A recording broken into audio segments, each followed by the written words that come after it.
Today on Monkey Life, concern for Loris Bruce after the team find a lump on the side of his face. That could be a deep-seated abscess, in which case we're going to drain it. Orangutan Oshin is under the weather and gets a little TLC from Jeremy. How you doing? Are you right? Oh man. And treats for the woolies after their big house move.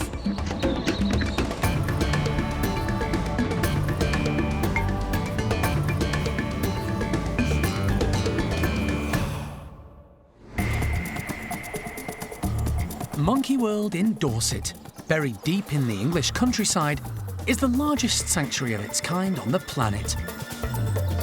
The team, led by Dr. Alison Cronin, rescue and rehabilitate abused and unwanted primates from all over the world. Right, ready to go. 3 monkeys in the box, not too bad. The park provides a home for more than 250 monkeys and apes from 21 different species.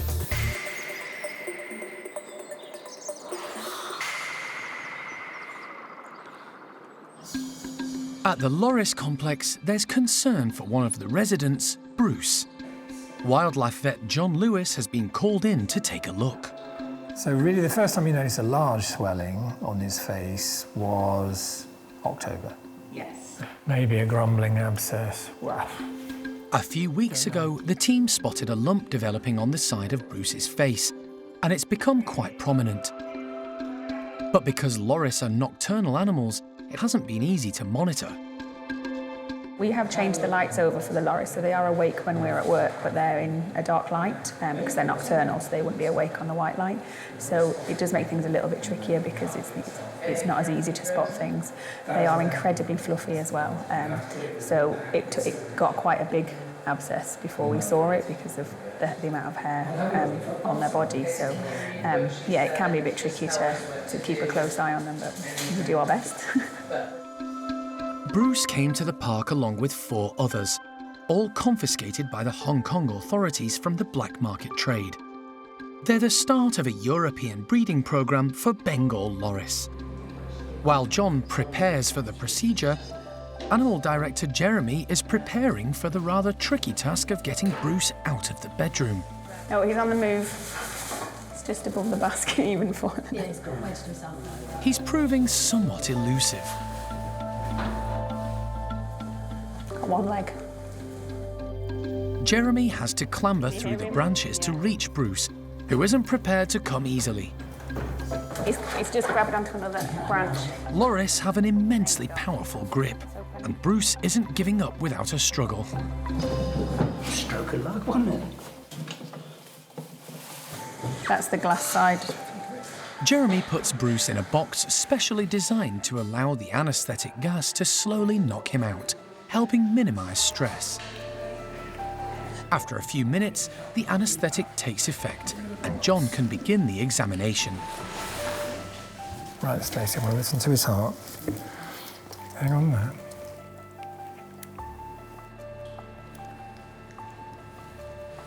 Satisfied all is well with his heart, next John checks Bruce's teeth to see if an infection inside the mouth may have caused the lump. The upper cheek teeth are good. It's just the upper canines, clearly the upper right's fractured there. But that's not causing the problem. It's the first time they've had a loris under anaesthetic at the park, giving the team an invaluable opportunity to get a really close look at the species in daylight. It's a great chance to learn more about this mysterious and fascinating primate. We're sort of trying to piece together and build a better picture of loris anatomy, behavior, ecology, why they are the way they are, and how their bodies work. So this is all really valuable for us, for loris as a whole, but most importantly, to find out what Bruce's issue is. Clipping away the fur reveals just how big the growth has become. It's a clear lump. That could be a deep-seated abscess, in which case we're going to drain it. Take sample for bacteriology. I've got 18 or a 14. Oh, okay, let's have the 14. If that doesn't produce any liquid, anything, we might need to take a biopsy. That's tough. John needs to insert a fine needle to try and drain the abscess. Ah, we're in. Right, bacteriology swab.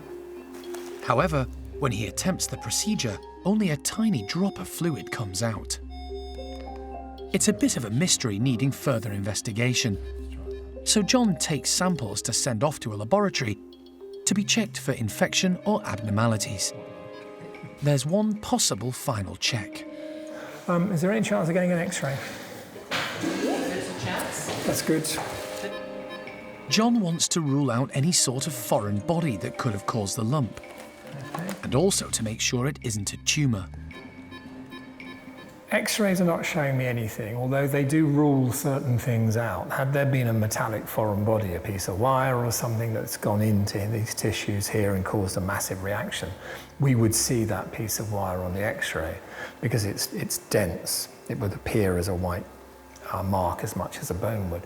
There's nothing of that sort there. We wait for the results from the blood and the bacteriology and the fine needle aspirate tests, and then we make a plan to do a biopsy if those tests don't show us the clear way forward. So, like the loris themselves, the results of the examination are a bit of an enigma. It's likely Bruce will need further tests. But for now, John's going to put him on a course of anti-inflammatories until the results from the lab come through. Until then, the team will be keeping a very close eye on Bruce.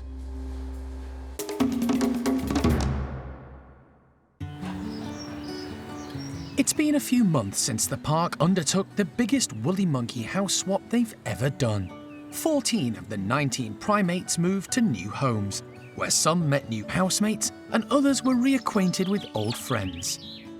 The move went well, and everyone seems happy and settled in their new groups. Today, the most energetic bunch are getting a whole host of treats to keep them busy and active in their enclosure. There are 8 members in this group, headed up by 27-year-old Levar. It's quite a lively group.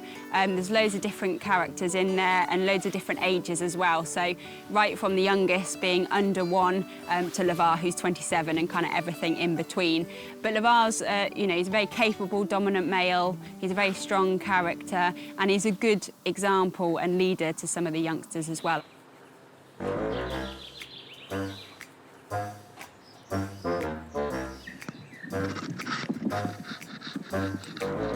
Levar leads the way, with the rest of the group not far behind.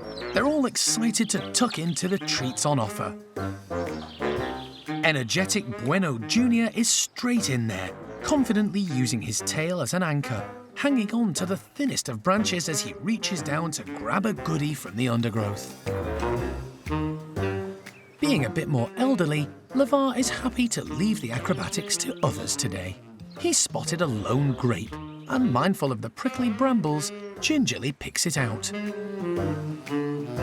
Since joining the group, 2-year-old Carlos has really flourished, and a whole apple is a real find. Meanwhile, despite being the smallest, 2-year-old Olivia has managed to grab a packet of nuts all to herself. She's the daughter of Zingu, who's on the lookout for more of the tasty treats.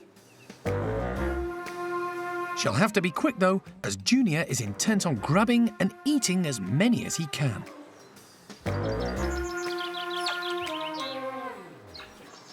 Handsome adolescent 5-year-old Manny is doing what all teenagers love to do, showing off.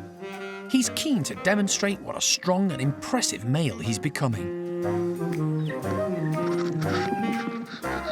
Close siblings Carlos and Eva are a bit more restrained when it comes to play.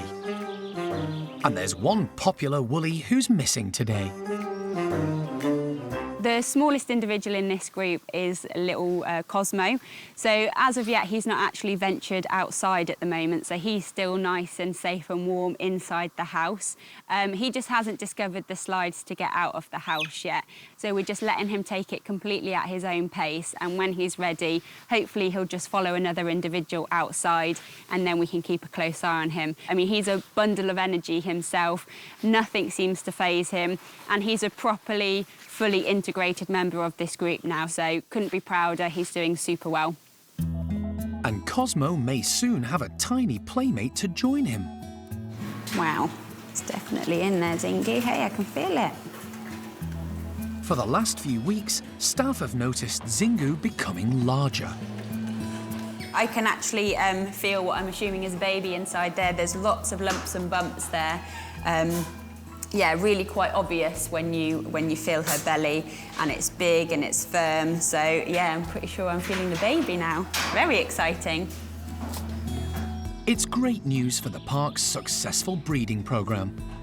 This will be Zingu's third baby, and so far, she's always been a brilliant mum.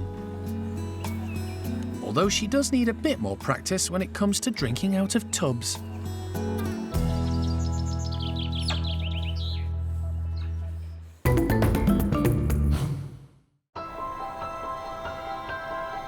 With more than 250 primates to constantly feed and care for, keeping them all healthy is a massive task for the Monkey World team.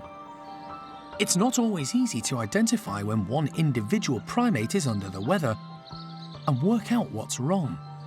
It's crucial the staff constantly monitor the animals and react to changes in their behaviour. In the last few days, they've noticed female orangutan Oshine has been lethargic and off her food. And if food lover Oshine isn't eating, there must be something wrong. Jeremy wants to take a closer look at her. But unfortunately for him, Oshine has decided to rest up in the tunnel system connecting the indoor bedrooms to the orangutan's outdoor enclosure. There's only one thing for it. Armed with bags and punnets of fruit, Jeremy crawls into the tunnel. Yeah, that claustrophobia. If she's not going to come to him, he'll have to go to her. How you doing? Are you right? Fancy an apple. Give me that. I love my apples back. She's better than she has been for the last few days, but she's been very flat, very low. We don't appear to have an upset stomach. We don't appear to have any coughs and sneezes or respiratory problems. I think symptoms are sort of similar to what they were sort of 5 or 6 years ago, when she clearly had problems with her cycle, her menstrual cycle, and we managed to get that under control with the contraceptive implants and then a different contraceptive pill. And what we're seeing now, I think, is possibly a recurrence of whatever that was. So we treat her symptomatically and then see if it happens again in another 28 days. Oh, man. Jeremy has a unique and very special relationship with Oshine. When she came to the park in 2010, it was the close bond formed between them that helped her adjust from her old life, living as a pet with a family in South Africa, to living a more natural life at Monkey World. I'm gonna get you. I'm gonna get your nose. Yes, I am. Here comes that big monster. Here comes that big nose-touching monster. All right, we'll have a little massage instead. You like that? You want a massage? Because you're feeling poorly. Well, yeah, I mean, I come and hang out with her as much as I can, and there comes a point where she's had enough, and that's obvious, and then I'll go again.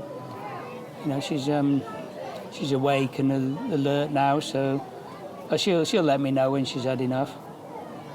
Yeah. Yeah? Is that good? Is that right? Is that okay? You good girl? You're not a bad old sausage, are you? For the next few weeks, Oshine will be under constant observation, and today she's appreciated a little one-on-one TLC.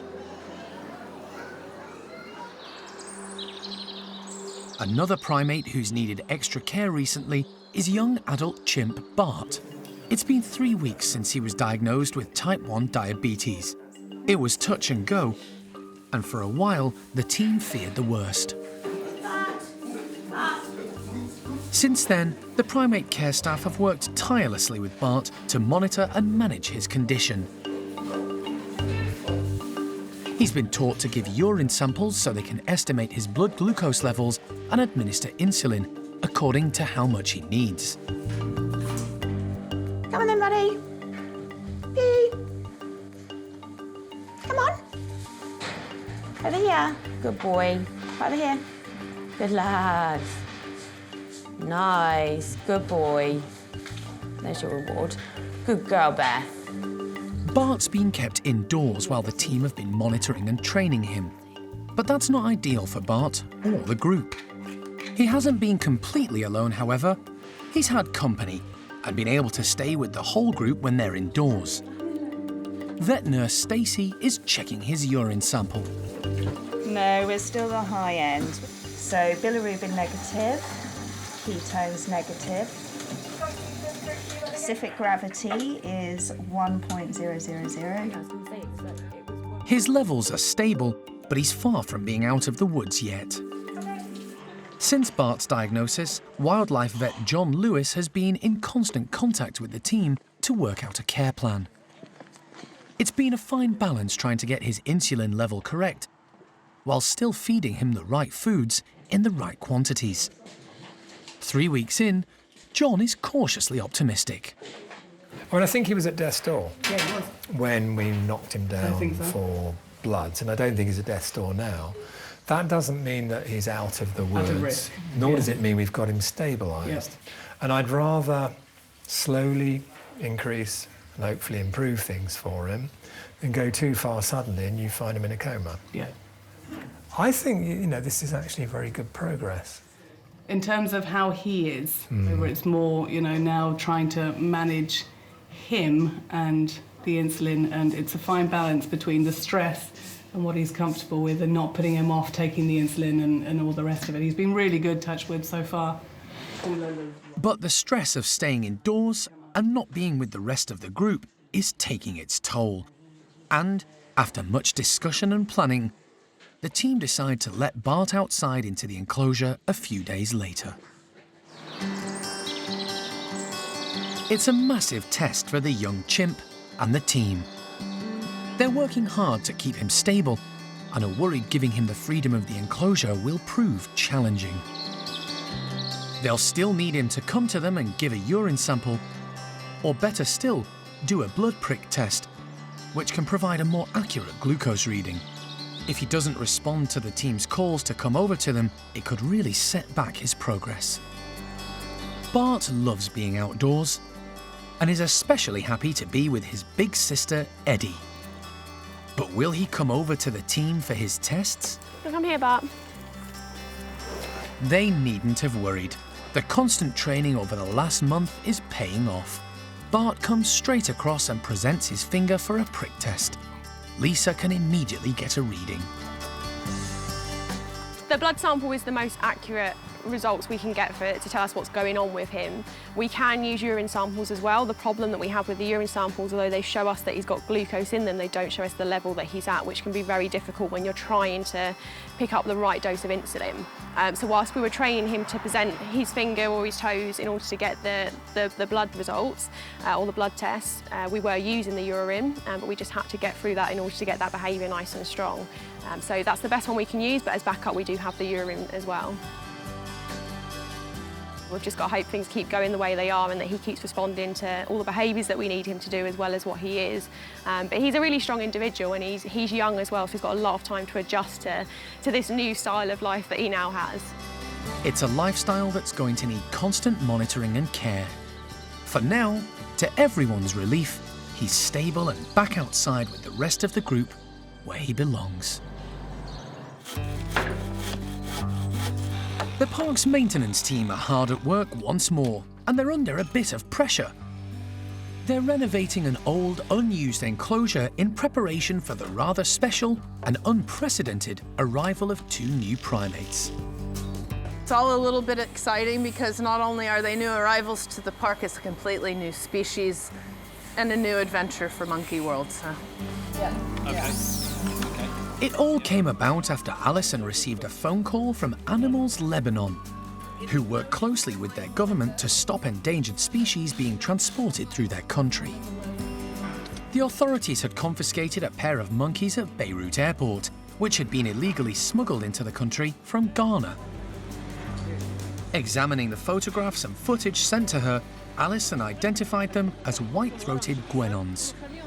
So we're now working in collaboration with the Lebanese government, who are now full signatory to CITES, that protects endangered species, and working with the NGO Animals Lebanon to make sure that we can get these guys health tested, looked after in the meantime, and then transported to Monkey World so that they can sadly live out the rest of their days here at Monkey World rather than in the forests of Nigeria or Benin. The white-throated guenon is considered a vulnerable species near extinction.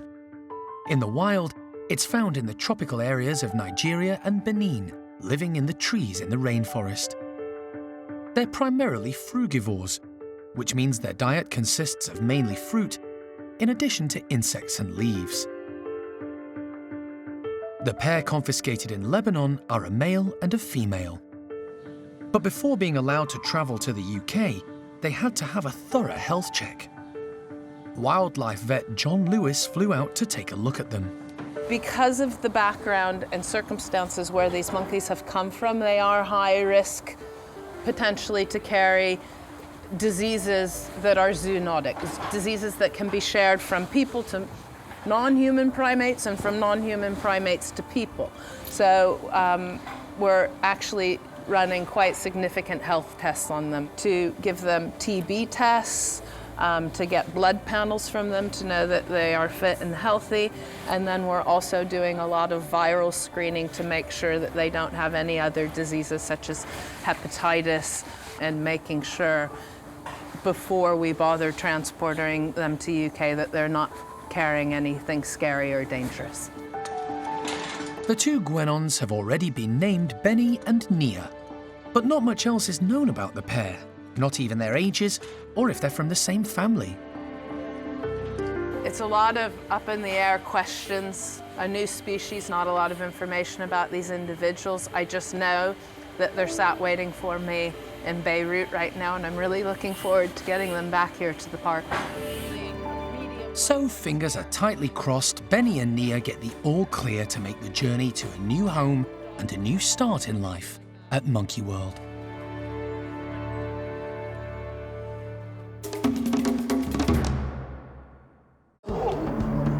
Next time on Monkey Life, baby marmoset Amy needs a family. But will the whole household accept her? It's a bit frantic, but it's good. Nothing bad so far. And an attempted coup at Malagasy leaves Lima, Indiana, feeling frozen out.